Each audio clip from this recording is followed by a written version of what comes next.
Hello, everyone, and welcome to the project showcase at India Foundation for the Arts.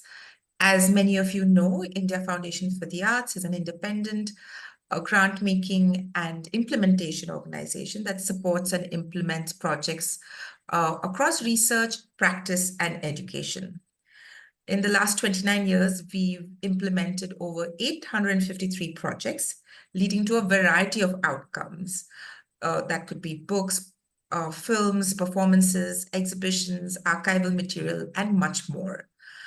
The Project Showcase is a series of presentations where we bring the project coordinators to share their projects, have conversations around their journey, their experiments, their explorations, and discuss and have very exciting exchanges. So we're looking forward to this evening's presentation. Before I hand it over to my colleague, John, who is Program Officer for Arts Practice, a few house rules. If you'd like to leave your comments during the presentation, please use the chat box. After the presentation, we will be taking questions from audiences and you can address them in the Q&A box. And if you're watching on Zoom, if you're watching on Facebook where this is streaming, you can place your questions there in the chat and we will bring it here to the Zoom box. So without further ado, introducing John Xaviers, who's our Program Officer, Arts Practice and Project 560, to introduce our speakers and the event today. Over to you, John. Thank you, Menaka. Today evening we have Sonam Chaturvedi and Priyesh Gothwal.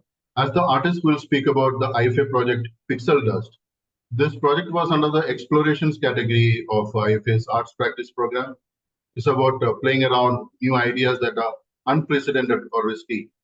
IFA's exploration is specific to artistic experimentations in form, content, medium, and particularly the process.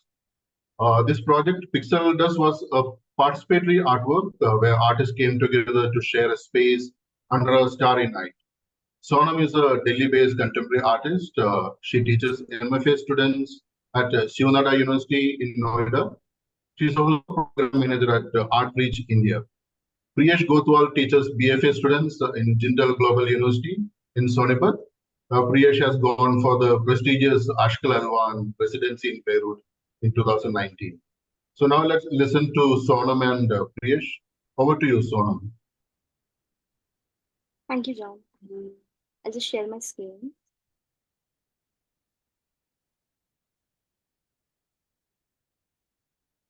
I hope it's visible. The screening is visible, but you have to go to a Miro board. Now the entire screen is visible. Please go to your Miro. Yeah, visible now. Thank you.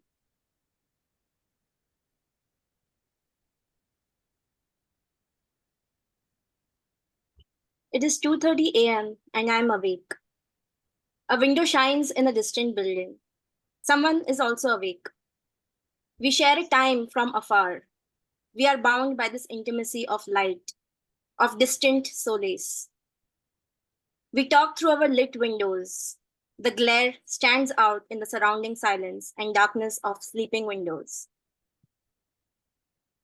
Who is this person, I wonder? I listen intently to their waking silence, imagining what keeps them awake. Is it the same thing that keeps me up as well? Our waking life stretches towards us, towards each other, towards the night that doesn't switch off. I post something at 3 a.m. When I check at 3:30 a.m., 2 people have liked it. Their windows are also awake. It crosses my mind. I take a screenshot and delete the post before going to bed. Hi, everyone. This was a diary entry that I had written some time ago. So the project that today I'm going to unpack in a way is Pixel Dust, which is developed collaboratively with 5 artist friends and another collaboration that I'm part of. It is taking the form of an artist box, which creates an assembly of objects artist books, vocabularies in different sensorium forms. So I was looking at how this, like I've been intrigued by the uh, space of the night, being a night person since childhood. And over the last few years, like earlier, I used to resign into the time of the night to find silence and isolation. But over the years, I've seen the space more and more crowded, and that is majorly because of what I observed was that it was because of the technological habits that people have been relying upon and pushing their time of sleeping more and more into the night. And so this led me to the question of, okay, what if people are sleeping late than they used to, say, a decade ago? What has happened in these at this time? What is this new time that has been created, and what all cultural, social, individual habits are being formed, economies are being formed? And then I thought of how to navigate through them, how to you know pinpoint what is happening, and also to articulate them, because a lot of things that have happened over the past few years do not have a particular vocabulary or an articulation of it. And that led me to this project where I invited a few artist friends to also respond to this question of what is this waking time of the night, which in a single term, zarra, which is a neologism that I created. I tried to capture this push towards into the night, or this time which is for the self, but it is also cultural shared time. And there is a term for it which is called revenge bedtime procrastination, which is a more recent term where people are trying to find this intimacy or the self time away from the capitalist working frenzy of the day, and resigning into the night. And then I was looking at how this night is definitely social, cultural, political, but also it is a textured space, a space which is not flattened by the corporate life that we are living, especially in urban spaces, and the technologies that we are using. So how this night is textured, how it has its frictions, its mysteries. Like William Bronk writes in his poem Night and Day, at night, Freud says we hide things from ourselves. Dreams wear disguises. All right, but also there's an intimacy and acceptance there. We take it all as it comes. We don't explain away or correct the irrational. We believe the real terror, the horror, the sweet tenderness. So it was in this pursuit of the sweet tenderness, or this variations or textures of the night, that led me to opening up this project. And also multiple references came into it through Jonathan Crairy's book 24/7 Late Capitalism and the Ends of Sleep, and also Boris Groy's text on meta-economic desire, which he calls contemplation. Contemplation lies outside the economic desire that capitalism builds, and how the night becomes that space for contemplation.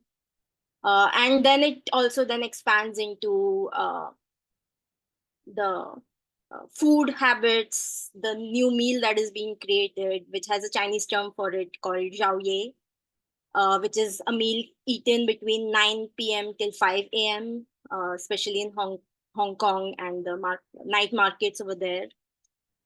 So food cultures, night markets, even night labor, who are excluded from the day, who can occupy only the night, or who has space only in the night, or who is forced into the night to work only in the night. So all of these inquiries came together into this box, and it was opened up with other artist friends. And one of them, Priyesh Gothwal, is here, who can take over and talk about. Thanks a lot, Sonam, for introducing the project. I think it was introduced very well. Thank you for extending the collaboration to us. One of the collaborators for Pixel Dust was First Draft. First Draft is a collaborative practice of 5 artist friends, including Sonam, myself, Priyank, Akshay, and Anaryu. One of the prominent practice of First Draft is to organize and host gatherings, prompt-based gatherings. Gatherings as the mode of practice is something that for First Draft emerged during COVID, because we were questioning what does it mean to physically meet together. But the inquiries also extended to the current times. And so when we thought about Pixel Dust as the project, the prompt that came up for the gathering was the first line of a poem, I'm Vertical, by Sylvia Plath, which is, I would rather be horizontal. So the participants were invited to spend the night time together being horizontal under the night sky. This prompted many observations, questions about night, about sky, about who gets to see the sky and who has the accessibility to the sky. Sonam also started the gathering with reading 24/7, some excerpts from 24/7, Jonathan Gary's, which was also her response to the prompt. The excerpts spoke about and reflected on the attempts of capitalizing overnight to build artificial sun and to make the nighttime also productive. The discussion also led to the conversation about, as Sonam also mentioned, about night jobs, about professions that are very specific to night, and how does the experience for them shifts. We concluded the gathering by watching the sunrise together. We can see some of the pictures in the slide as the documentation of the gathering. We also kept this, I forgot the name of the app, but so that we can trace stars, we can look at constellations, a layer which is not very visible to us, but can be made visible through some other applications and technologies. This is the morning time.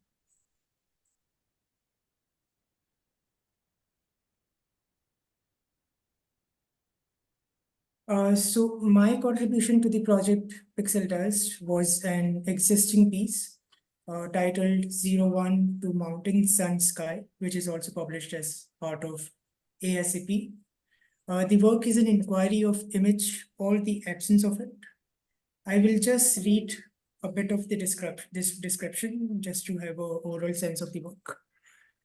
If we open people up, we'd find landscape. Agnes Varda. When I opened the landscape, I found a portrait of my grandmother. In a digital interface, the graphic symbol of a landscape indicates an image file. Whether the image is of a city, a photograph of a person, a document, a screenshot, actual or virtual, from any geographical location, the symbol remains unaltered. These standard icons facilitate a common language, but functions at the cost of intimacy and context of the image. So when I started reading the work through the project Pixel Dust, I got really interested in looking at night as the absence, whether it is the absence of production, whether it is the absence of light, and an attempt to give a vocabulary to this absent entity. Also, during the open day, a lot of conversations sparked around storytellings, around bedtime stories. The conversations that we will discuss more after looking at some more contributions. So, thank you, Priyesh. Another artist was Merve Ertefin, who is an artist from Istanbul.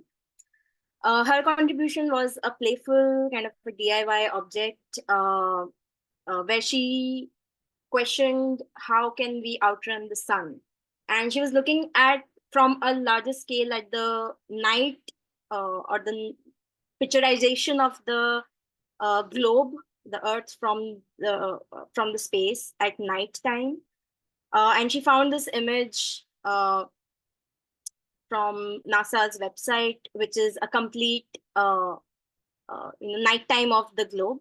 And she wondered how is that possible, because the world is not in night, all like 24/7. So she thought of making these calculations where one can outrun the sun and always be in the night, at what speed one has to move, from what location, to always stay in the night time. And so she made this card kind of a thing, a landscape card where instructions were given how to, scan this QR, look at the 360-degree view of the globe at night, and to make your own globe by cutting into the paper and folding it, with this poem by Velimir Klebnikov, which goes inside the globe, the eyes of the Black Sea into the distance, and it always stays in the darkness inside the globe. And this is how the globe turns out to be. So it was her own response, her own playful kind of inquiry into, what is the night made of, or how to access this night. Another part of the project, apart from the responses, was also having these gatherings, one of which Priyesh talked about, the first draft gathering. Another one was a listening session or a listening party, which was basically creating a playlist together of sounds that one listens during the night. So all the people, all the participants who came, they added to a playlist the sounds that they are listening at night, or they would like to listen with others at night. And the evening was not documented in any way, just there was a very short video, like 5 to 10 seconds of video of panning through the space. And it was a late night gathering, so people came at night, went on till very late into the night.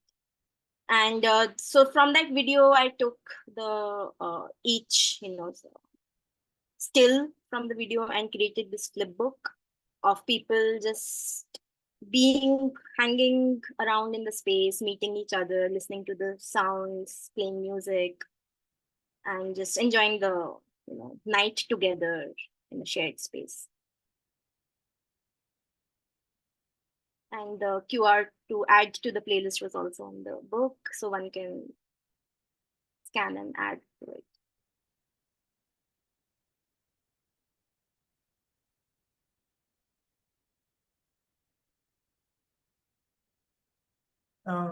Another contributor is Oisin.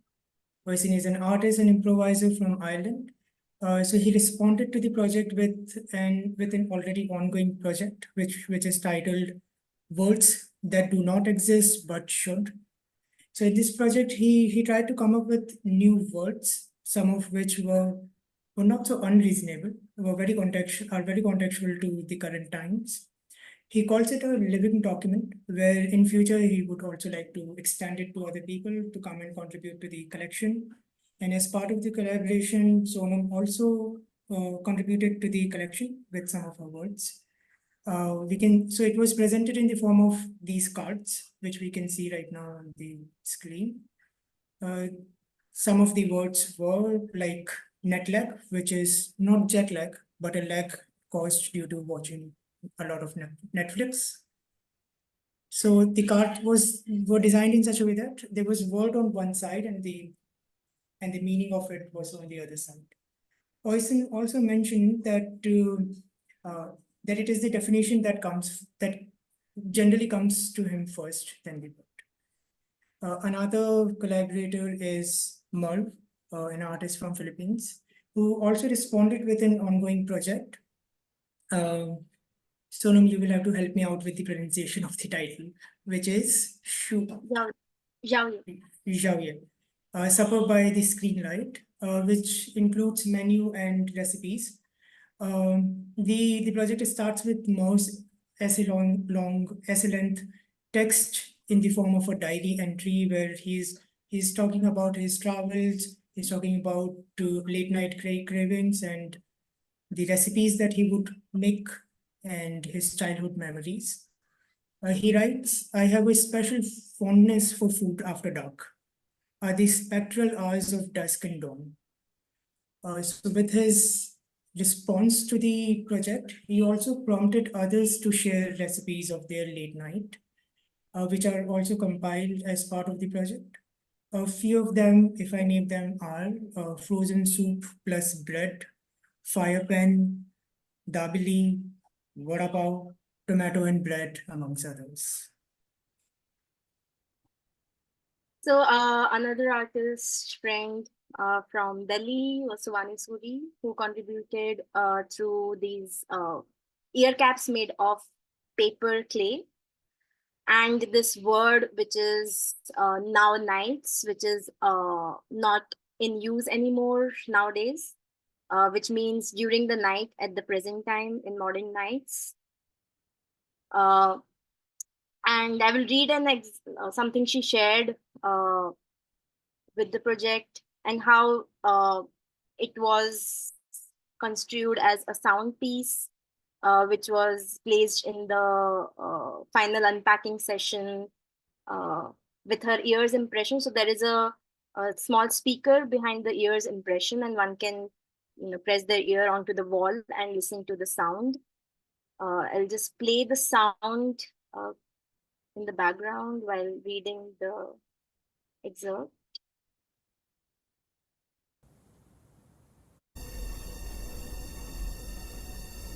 Now nights, they set the air, the daylights keep me awake. A few seconds into the opening scene of Apichatpong's Memoria film, the protagonist is jolted awake with a sound that cuts through the frame. As the plot unravels, in her committed, bordering on obsessive attempt to recreate it in a studio with a sound engineer, she describes the sound that she heard as a big ball of concrete that falls into a metal well, which is surrounded by seawater. Maybe it is impossible, she says. The pixel dust prompt brought back the memories of this unsound for me, heard in the night by the character in the film, a sound that kept her awake throughout the rest of her time. What if the night of the world were to be compressed into a big ball of concrete that falls into a metal well, which is surrounded by seawater? And then what if one of the poles of this sonified bauble was to be inflated and stretched all the way into a large cavern that could be entered into, walked through, engulfed in, a fragment scratched off from the surfaces and carried around. Carried as an instrument that plays the world of the night ticking away to the diegetic sound of one's own voice. So this piece and the ear caps were also a way to block the sounds, the noise of this urban scape of the the marketplace, the capitalist machinery, and just listen or just be in silence with the night. And as the culmination of the project, with all these responses, we also opened up or unpacked the box with public in January this year at a terrace studio in Vasankund, where we also read through the books, the responses, some references, and held a lot of conversations came up, sprouted from this. A lot of people who were also interested in the space of the night came in with their anecdotes or stories or memories, and it became a very conversational kind of space to unpack the project. And the project also included some of my contributions, like this photo book, which holds many visual references from art history, historical works to very contemporary works, artworks, photographs, screenshots from social media, late night phenomenons, and a lot of things that came together, and along with an accordion. And there was also this Ratrani, or the night blooming jasmine seeds and smell, the ether, as part of the box. and a lot of night snacks were kept in the unpacking session, which were also part of the box. So it really brought together, the lexicon was built together through not just text or dictionary listing, but different kinds of senses, taste, smell, sound, touch. So yeah, thank you. I think that's what the artist box, the lexicon, is made up of. And I guess over to John and the Thank you, Sonam and Priyesh, for such a wonderful presentation of work that is highly energetic in the sense that um, it's bringing together a lot of artists, and there is a lot of friendship in it. So, in a way, the non-linearity of the artistic process got reflected in the way that you presented it as well. So, I find the process extremely energetic in the sense that there is no distinction between throwing a party and a participatory artwork, in the sense that it's bringing art very close to life. So that's what is most exciting about the artistic process as well as the presentation. So as we are waiting for more questions from the audience who can put their questions in Q&A box, I'm very curious about the artistic process of invitation as an artistic strategy, inviting a friend to join, as to join a party, at the same time participate in an art making exercise. So how does collaboration work? Or, what is the artistic energy there? What are your thoughts about invitation as a strategy? Priyesh, would you like to share your experience of being invited and how did it go? How did that experience go? So like Sonam and I, we were already in the conversation. A lot of works overlap, like first draft being one of it. And Sonam was also discussing about this project with me.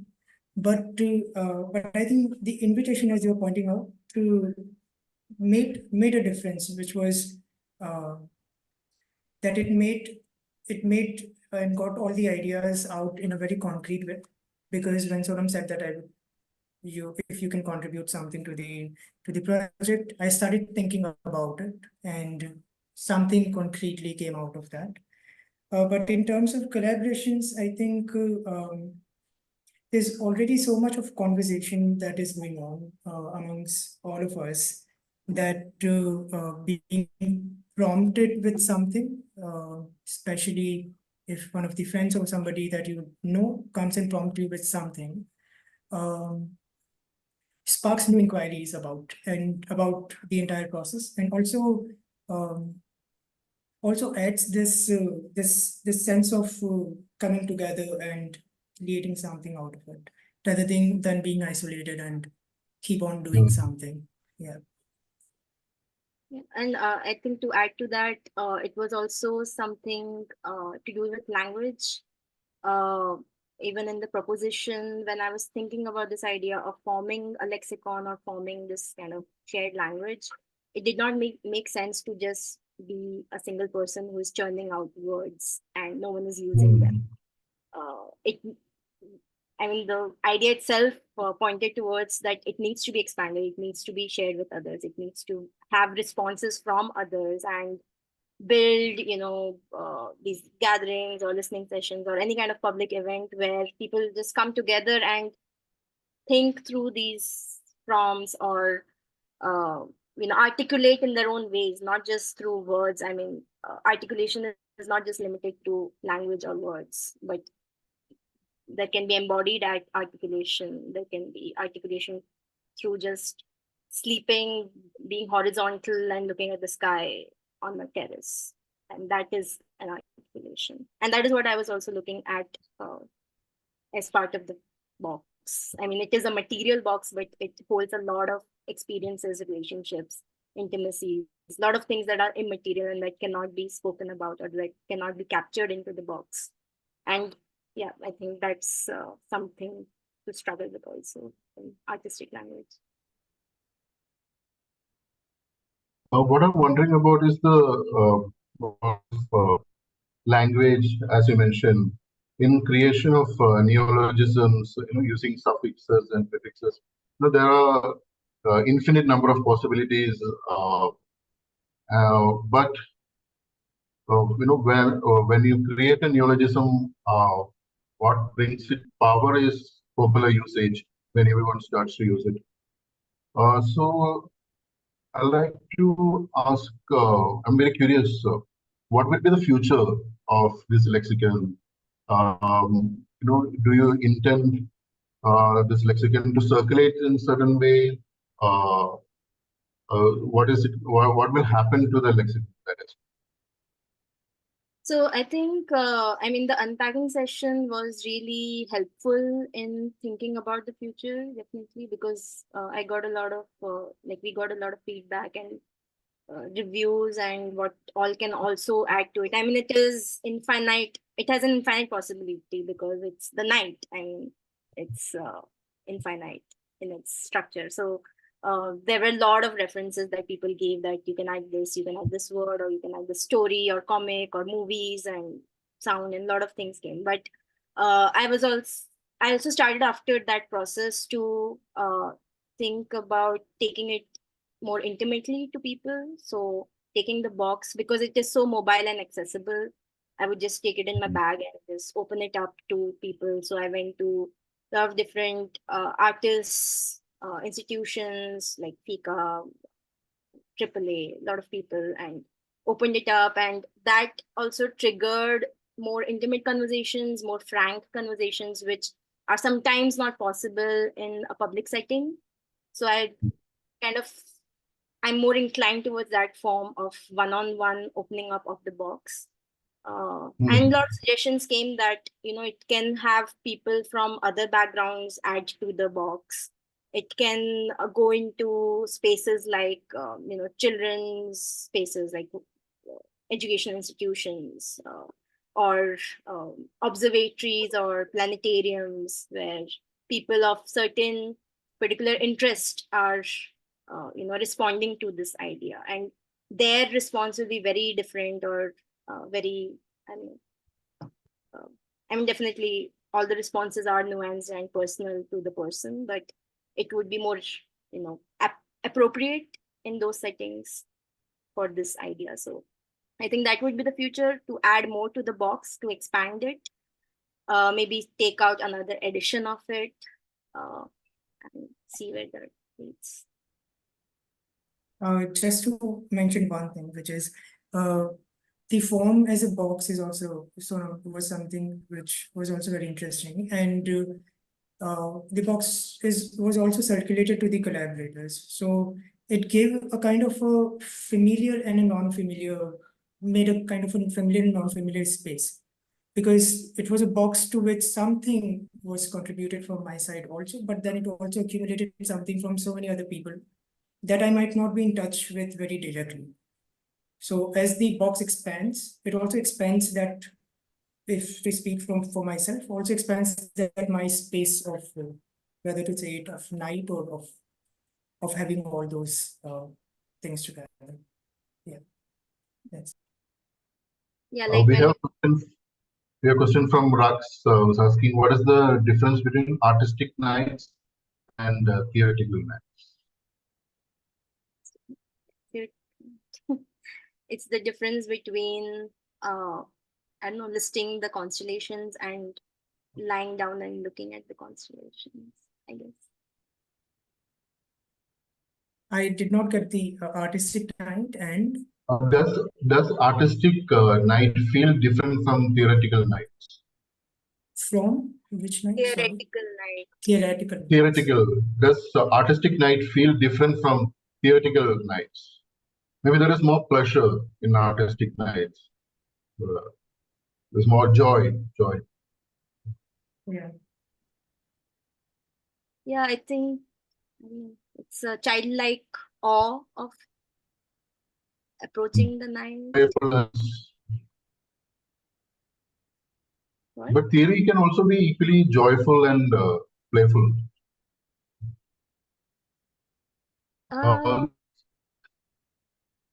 Yeah, I think there wouldn't be such a distinct segregation. I mean, theory in this what sense, that also is important. Is it academic theory? Is it children's books, kind of stories theory? Is it? Yeah. Okay, so we'll come back to it. There is a question from Nick Ferguson, who says, "Thank you for the overview. As we were both speaking, I was wondering if you have begun to plot engagement with your project in relation to time and temporality. And following on from that question, whether there are different types of things we are able to discover during the hours of darkness than during the sunlit hours." Interesting. Yeah.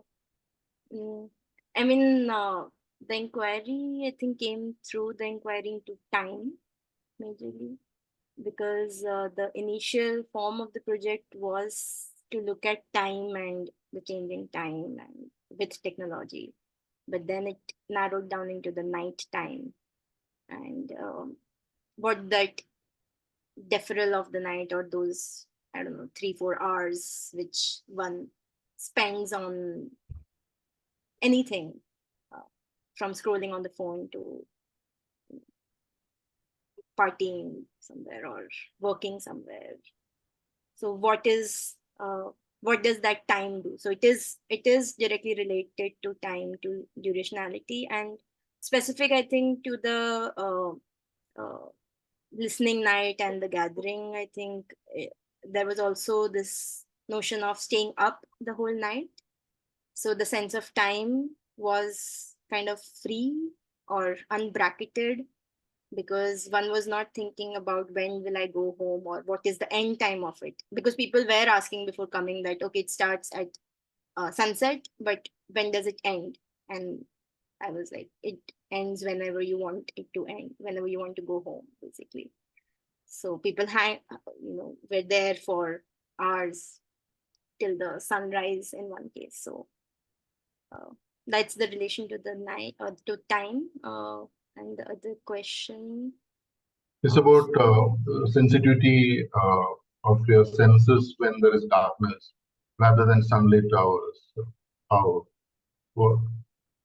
we are able to discover during the hours of darkness. Different types of things we are able to discover during the hours of darkness than during sunlit hours.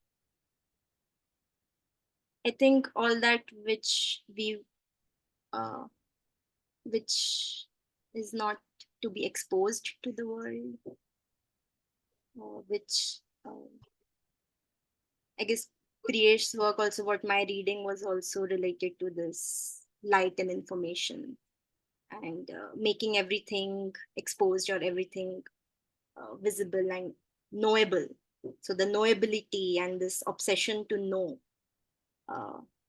kind of night brings that space of the opposite, or for things to hide. What is the unknown? Yeah, the unknown, the more intimate, the more personal to come out. So no, I think with the time, the space also played a very important role, because I don't think a lot of people would stay together for so long during night, given that the space was something else or some other place.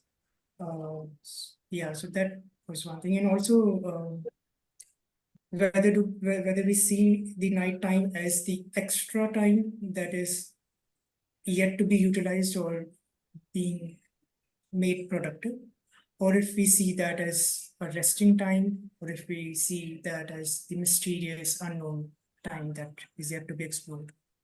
Something, yeah. So maybe electricity has used that sharp distinction between the sunlit hours and darkness, maybe.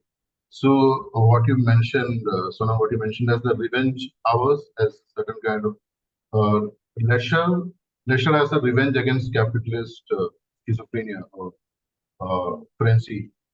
Um, that wouldn't have been possible until 19th century. So what the way that we perceive darkness uh, have changed after the invention of electricity. Like ghosts, after the death of God and death of spirits, uh, their scope has reduced after electricity came. The dinner time was also in midday uh, during the agrarian, before the industrial revolution. So midday was the largest meal of the day, which shifted to now the very late night. But I think next question also, I mean, I can remember what Jonathan Crary mentions in his book about this experiment China was trying to do of sending out an artificial moon to lighten up an area of around 300 kilometers for 24/7.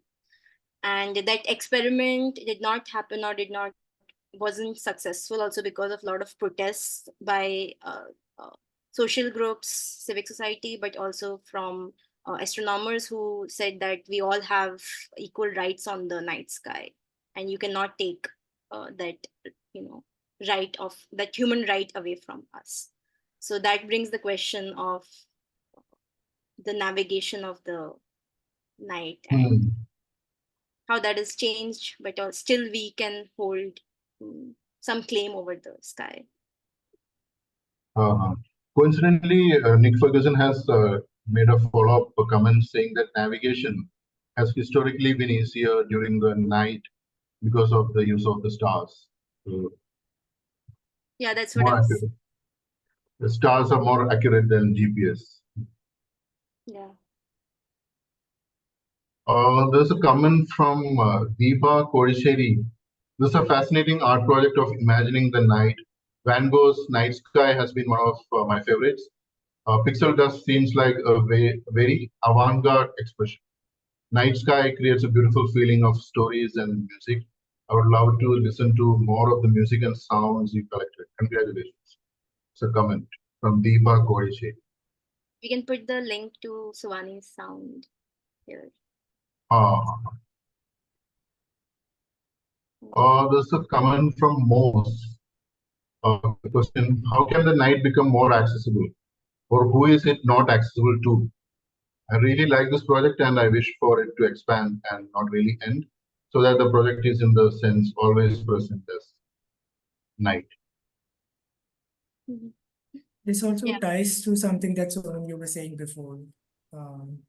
And also what would accessibility mean? Is it the same thing?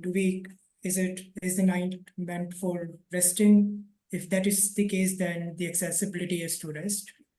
If it is meant as extra time to be utilized, then the definition of accessibility would change that way. But yeah. Yeah, and also I think a lot of conversations during the unpacking also came out on gender, the safety. So I think the street lights played an important role in creating safe space for women. And also because it was something which we did in Delhi. So that conversation was really appropriate. So there is that, I think, other side of lighting up the night or having this 24/7 accessibility where you can, order food at 3 a.m. or go out for a drive at any time of the night and feel somewhat safe.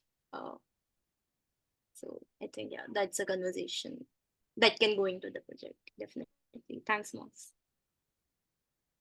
There is a question from Priyesh Gothwal, who is Priyesh's twin brother. Are the ghosts of night still alive within the technocratic reduction and incorporation of night into the day? Did you have any supernatural? Do you have any supernatural experiences during these night projects? Ooh. You didn't? I wish there were stories being told about, ghost stories or. Difficult to believe. that you did. And where Maybe the experiences shared, no, about someone who was saying that they used to sleep outside and with their grandparents or something, and look at yeah, the sky and talk about it, something. yeah. There's always something flying in the sky. Like there was a cloth flying and then it was caught in the something. I don't know. But maybe this is something that comes up in the future of the Yeah. project. Comes out in the future that's supernatural. Maybe one of the So collaborators. Uh, there's a comment from Deba Korisheri who's saying constellations have been our guiding light. Fascinating how we have anthropomorphized the universe. Yeah. A lot of superstition in projecting animal figures to constellations that have nothing to do with animals in this planet. yeah, What's your take? that app Come that again? we used, the app that we used during that Ha ha night ha. was constantly showing bears and centaurs and different fishes and animal figures onto the constellations artificially imposed.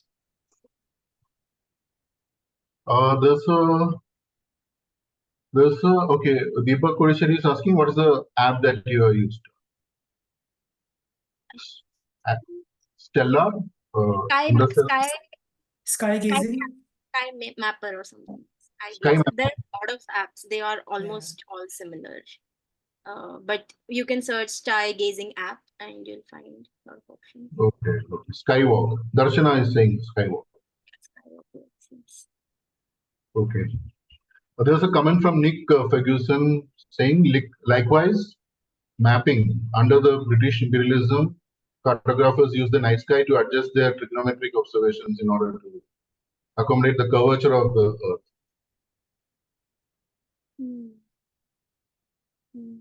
Coincidentally, the Kochi Moses Binale that Jitesh Kalla curated in 2014 created that metrics of navigation, harbor in Kochi, and Kerala School of Mathematics.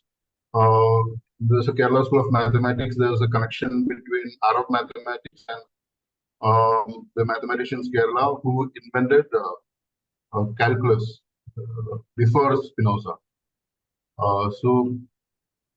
Calculus and navigation and astronomy. So was the configuration that Jitish Kallad was playing with for 2014 Kochi Masters Biennale, reminiscent of that. So maybe night played a part in the development of mathematics because so many things started to appear to mathematicians in the night. Okay. Yeah, there were many anchors to navigate through, visible anchors, rather than in the day.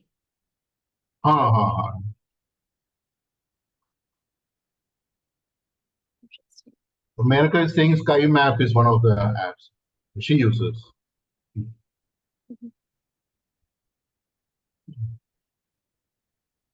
Okay, something we have around 10 more minutes.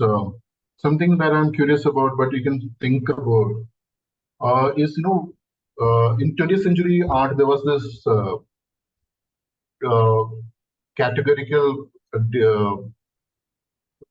what is the distinction between the ready-made object and what is the distinction between ready-made object and a contemporary art object? And ready-made object is placed in a gallery. So in 21st century, when we think of participatory art, I'm really curious. What is the distinction between throwing a party, artists together, and showing each other work? Like in China, where there is oppressive regime, there is apartment art. The artists come together to show art to each other, but it's so close to life, like what the Dadais wanted to experiment with of bringing art closer to life. So here there is no distinction between artist friends coming together for party situation. At the same time, a participatory artwork. Something that I'm curious about. Categories conflating in a good way. Yeah, I think in the recent, I guess, 20 years or lesser. We have seen this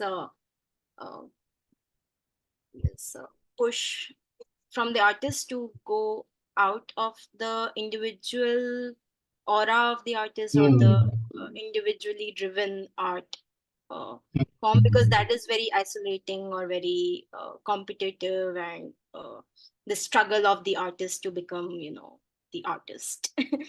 So I think for these past few years, there has been a shift where artists are realizing that in the present society, it makes more sense to come together or work together and to share resources to I think deal with the world together rather than being alone. So I think that is one reason for people doing kind of participatory forms or dealing, and also to connect with the social sphere, which has always been this kind of disconnected from the other fields or from the everyday life, in a sense. So connecting with different fields of people by making these simple forms, these everyday simple forms of party, of having a dinner together, going for a walk together, which are more accessible in that sense, which are more understandable, simple, lifelike. And that's how the doors or windows to enter and collaborate and think together, makes it more porous by bringing simplicity rather than But this is also something that we are always struggling with during first round gatherings. Oh, sorry. This is also something that we are struggling quite a lot during first round gatherings, whether it falls completely with life. Do we hold something as artist or artwork into this, or do we not? We're always discussing about these things, and we're not sure of how to go about it. But the only thing is that it leads to the other. So the same way it also happened with this project was also something with the first draft, that it leads to other and the other and the other, and that's how the process keeps on going. Yeah. It's very emancipating Yeah. to go beyond the idea of the self. The solo artist is also a creation of modernity, of the birth of the individual, of capitalist society and private property. So in a way, it's a very liberating to go beyond that. So I think we don't have any questions. So